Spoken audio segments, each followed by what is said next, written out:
And Willie Rennie.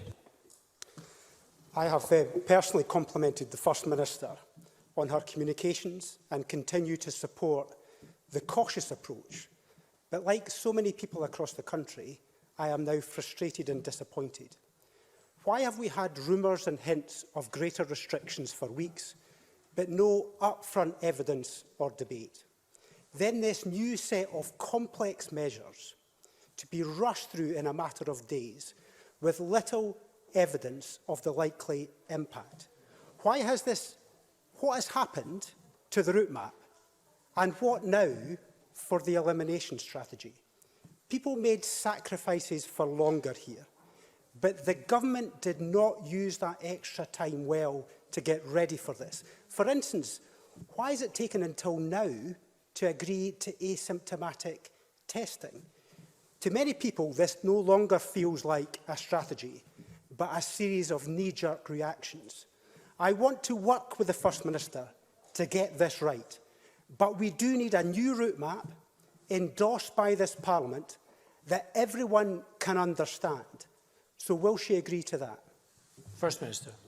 Not only will I agree to it, I announced it in my statement that we will bring a new strategic framework to the Parliament the week after the October recess for debate and vote. All 4 UK nations are working on similar approaches right now, and what we hope to do is align in terms of that strategic framework, although it will then be down to each of us to decide which levels of it are implemented in each nation or in different parts of each nation. So that will come to Parliament in the week after the October recess. I understand that people are frustrated and depressed. I share the frustration and the depression about all of this situation, although I understand it is much harder for many people across the country than it is for me. But we are, as I keep saying, and is a statement of the obvious in a global pandemic. On the specific points Willie Rennie raised, which are of course legitimate, I constantly have a debate in my own mind about the balance to strike between being open and discursive with people before we reach decisions, to give an insight into the challenges we're grappling with, the factors we're taking into account. That's what we've done over the past couple of weeks. That can then lead to speculation running away from us, and again, that is understandable. The alternative to that is just to keep it all to ourselves and then come today and announce things without any open discussion of the challenges. So we will continue to try to get that balance right. Increasingly, measures are complex, but again, there are difficult balances there. You can be simple and hard, or you can be a bit more targeted, but recognise that the price of that is a bit more complex.